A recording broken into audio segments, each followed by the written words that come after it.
year was 1928, and my great-grandfather, the great mechanic from the plains, was working at warp speed.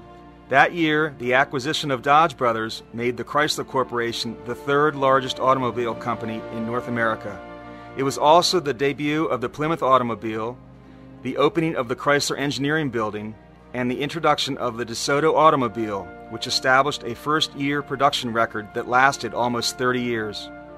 To top it off, in October 1928, Walter P. Chrysler announced that he would create in New York City the Chrysler Building, which when completed in 1930 briefly became the tallest building in the world at 1,046 feet.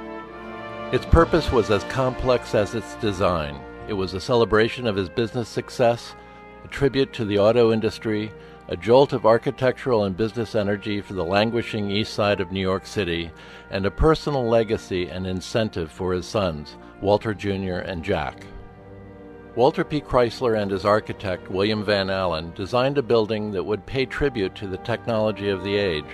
Walter P. Chrysler was always a hands-on craftsman, and like the soon-to-be design iconoclastic Airflow with its Art Deco highlights, Walter P. Chrysler never shied away from innovation and the alchemical mix of technology and beauty.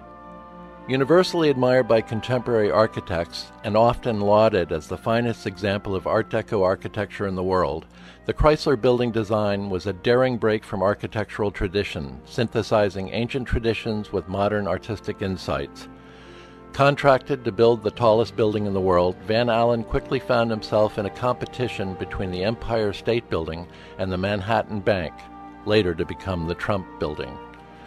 The rivalry was so fierce that Walter P. Chrysler and Van Allen worked in secret on the design and construction of the 180-foot spire that would be raised from an elevator shaft at the last minute to assure its winning height. Bands of colored brickwork give the illusion of pillars. 8 polished steel eagle heads perch like giant hood ornaments on the corner points of the 61st floor, and winged gargoyles flow upward and majestically to the crown's triangular windows, stacked and fanned out like magic fish scales glinting in the sun. The interior exuded inspiration. Wood inlay and Art Deco elevators, there were 32, red African marble with stainless steel trim, a lobby ceiling mural, the largest mural in the world at its time by Edward Trumbull, depicting airplanes and automotive assembly lines, all surrounded by concentric circles of aluminum leaf. The engineering aspects of the building were dynamic. Convection radiators controlled independently by tenants of each office, a sophisticated ventilating system, 6 cubic tons of air per hour, along with massive air conditioning units, a private water treatment plant, centralized vacuum systems on all levels, and its own waste treatment center, speak to the building's breathtaking accomplishments. No expense was spared for luxury, utility, and safety.